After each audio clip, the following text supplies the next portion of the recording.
So hello everyone. Earlier when I was creating the video in order to control something remotely, I was using the Raspberry Pi. In this task, I was supposed to use the Arduino Nano 33 IoT in order to control the traffic light remotely if the as Australia is quite big and being physically present at a particular period of time in order to create the LEDs could be a difficult task in case of the traffic lights. So I have actually created this web application with the help of the HTML, JavaScript, and CSS, and then used a another system that is actually Firebase in order to create the database, and then in order to create uh, a web application link, I have used this drive to web link, and I'll be showing you that in a bit. Well, first of all, I would like to show you the interface. So the interface looks something like this with a beautiful background of busy street, and then I have these buttons. These are the toggle buttons that I have used, and these changes the color, so to give the intuition that these are the traffic lights. So first is the red one, then the yellow, and then I have this green one. So all of three of them are on currently, and I'll be showing you the circuit later on, but firstly I would like to talk about the code.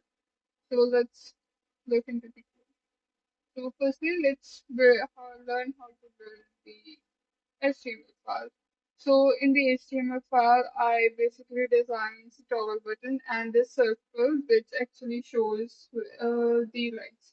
So firstly, then the HTML tags and then the header, and inside the header tag, we generally add the script file which we wanted to work with. So in this case, I am working with the Firebase. So I have actually pasted those links over here in order to access the Firebase. This is important because if you wanted to connect the Firebase with your HTML and your Arduino code, so in that case, I need to enter all these packages inside the HTML file, and after adding all those packages, let's look into the body. So firstly, I have created this div and then given it the class container. Then I have styled it with, it says in black color. So this thing is in black color, and then this is in black color. Then I have created this another class, traffic light class, and this class has all the three toggle buttons inside it. So the first class inside that traffic light class is my light toggle, and then I have another class which talks about the red light, and another class talking about the toggle button, then the inner circle of it. Then I have the same for the yellow and the green. Few people will be disappointed in my circuit. The circuit is pretty simple, but the thing is, like, I didn't have the yellow LED, and I have done a failed attempt to create that using the blue LED in order to create it with the help of the sketches that I had in order to turn the color, but it doesn't do the job. It is actually a blue LED, but I wanted to showcase it in the form of a traffic light, so I end up writing the code in the traffic for that and giving the second LED name yellow, but I didn't have the yellow LED with me, so that's disappointing. Then let's look into the CSS file. The CSS file, so in a CSS file basically deals with creating a code much more prettier and in a presentable way. So the body has font family, so whatever fonting style I'm using for the texting. Then I have this background color. It is white. It is not visible. Earlier I didn't link any image, and then later on I added the image. Then the image URL link. Then after that the size, like I want the image to cover the entire page, And then the position, I wanted it to be centralized. Then display. Then I have said the justify the content, so every content needs to be at the center. And then alignment of all these items needs to be centered, and then I've given the height for it. Then the container, center text align. The heading should be center text align.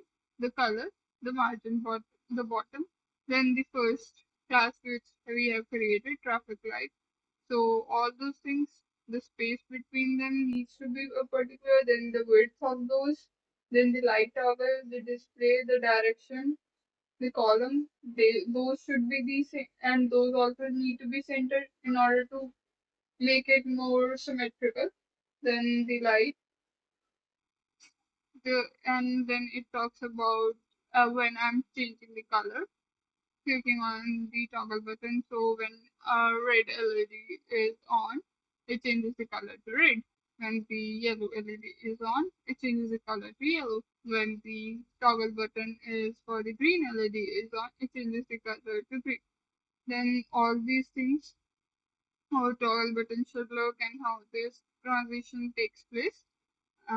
Then I have this active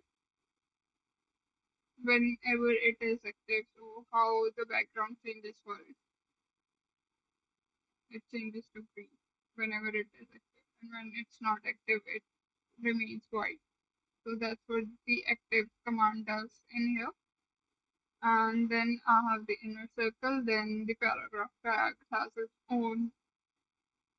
Then talking about the JS script, this is the important one. In order to do that, well, let's look into the Firebase. So when you will be first opening your Firebase, you have to create a project. So create a project. First of all, I have already created it. It's traffic.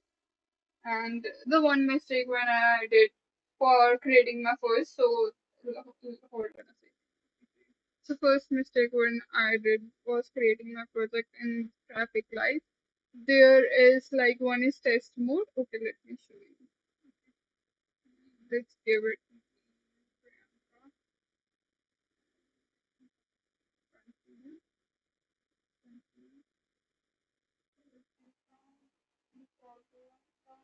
Create a project. It will take a while. Just bear with me.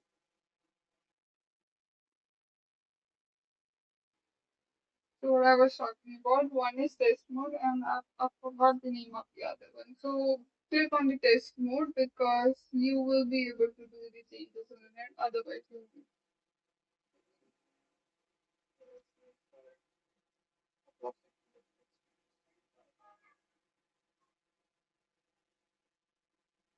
So I have created a project, and let's try it out. Then you have to do the authentication,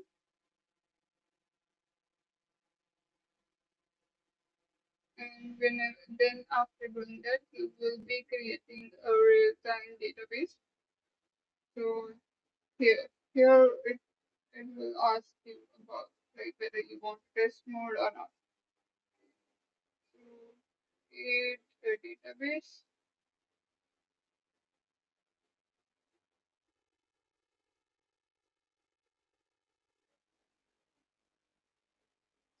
Let's just keep it as it is. So one is test mode and another one is loop mode. So when you are doing the loop mode, it's like it's you can't do specific changes into it, but when you are doing it in test mode, it becomes much more simpler. So that was the mistake that I did when creating my first traffic light, this one.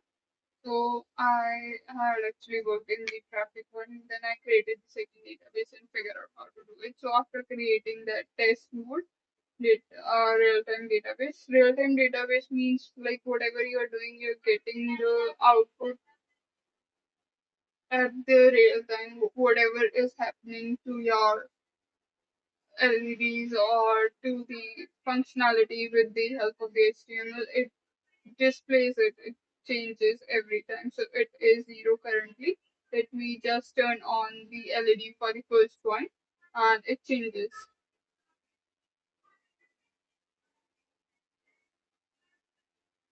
So it changes the status of the LEDs. Now let's look into the code once again. So after creating the database, and let's look into this script.js file. So you will go over here and go for the project settings. After going to the project settings, you have to add an app in order to connect with the Firebase. So add an app. I have given it the name Traffic Light, and you will be getting this configuration, Firebase configuration. It helps you to connect with the Firebase. So copy this much part of it from here to here. Now let's look into the functionality of the code. So first of all, it actually talked about the configuration of it, and then it has initialized, so it takes all the configuration out of it. Then the document, this is the jQuery code, and it makes it much more simpler. Otherwise, the code would be of 4 lines, and it does the works much more simpler. And the other thing that this line does is like, firstly, it lets you deal with the, it helps you load the HTML first of all, then it works with the script.js file. Then I have talked about the real-time database. This command helps to actually access that. So let's talk about the function update light. So what does it do? This function actually updates the light. So firstly, it takes the status, the light class, and toggle button.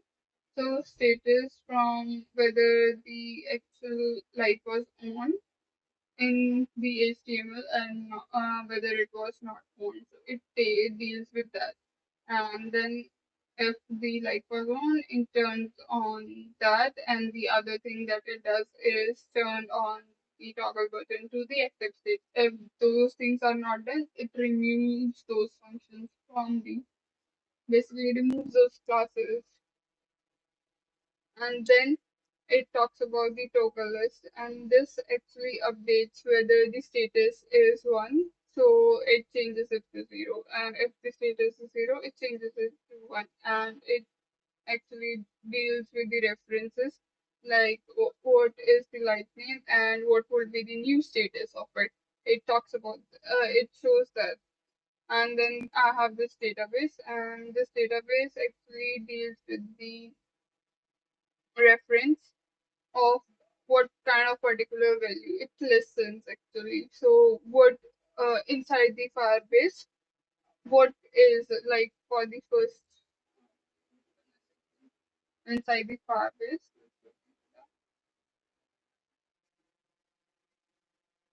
So inside the Firebase, the green light LED status, it listens whether it has actually changed or not. So that's what it deals with. So it takes the data from the Firebase, and then it updates those things inside the update like UI with the help of the HTML file, and then it has these toggle red LED. Now these also takes the data from the Firebase, and then it does the same. So these are the event handlers. Each toggle button has its own event handler, and they deals with whenever something strikes at that particular period of time. So these three are for that. And then let's look into that Arduino Nano code. And firstly, I have to include the Wi-Fi Nina library in order to get this connected to my Wi-Fi. Then the Firebase Arduino Wi-Fi Nina in order to connect my Firebase project with this. And then I have this my credentials for my Wi-Fi. It is Vivo and ABCD, then the password. Then I have this Firebase host. Now this host name could be easily accessed through this script which we copied from earlier. So this is the same as the URL. I just I don't have to actually enter the protocol in here. And then the authentication is my same as the API key for this. Then I have the set the LED red LED to the digital pin 2. then the yellow LED to digital pin 3, and the green LED to digital pin 4. Then I have initialized the Firebase object, then done the setup, so it is actually working on I'm working on the previous model of Arduino Nano, so I'll be changing it to, let's just keep it same. Baud width to be same, and then I have this pin mode. So LED pin will be giving the output, and same will be giving the yellow LED will be giving the output, and the green LED. Then these at the beginning, I'll just be keeping them low, and then it talks about whether it is actually connected to the Wi-Fi or not. Then it prints the API, the IP address of my device, and then it begins to actually initialize the Firebase. So the Firebase host, which we done earlier, and the Firebase authentication, my Wi-Fi credentials, and it reconnects, checks the connections, and then we have this loop. So if it got the status like a particular LED. In this case, the first case, if the red LED status seems to be 1, so it actually triggers the Arduino Nano to turn on my red LED, and same if the status turns back to 0, it turns off the red LED, and same happens with the yellow and the green. And I have created a delay of 100 milliseconds. So in order to give like not to make too many requests at the same time, and then I have this update LED, so it will update if it is one, then if the one condition is true, then it is high. If that condition is false, then it works with the loop. It states that it actually digital write it loop. So this changes this thing. And let's look into the circuit now. Let me change my camera. So let's look into the circuit, but before that I forgot to tell you that in order to create a web, I actually uploaded my CSS file, my JavaScript file, and my HTML file in a drive, and then I have given it the full access. Then after creating that, I actually uploaded my drive onto this drive to web in order to create a web portal. And so I can actually turn on these LEDs with the help of my mobile phone. I'll be sharing that screencast later on, and it will actually generate the link with the help of the HTML file inside the folder. So it has generated the link for me. Let's copy that link and paste it. So it created the link,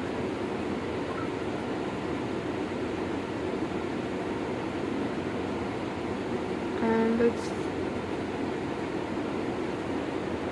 red LED is on. Let's turn it off. It gets off. Let's turn. Okay, let me arrange the circuit over here.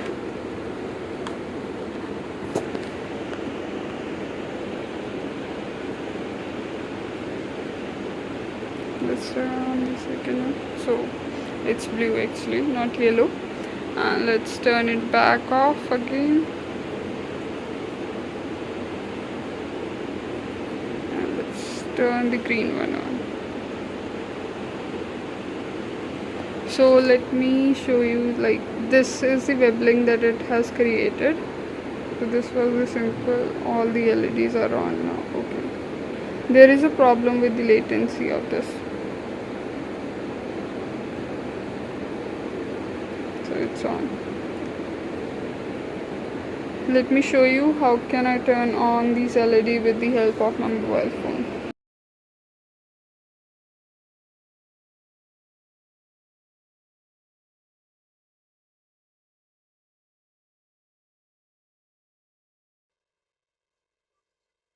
So this is how you create a remote traffic light signal, and thanks for watching the video.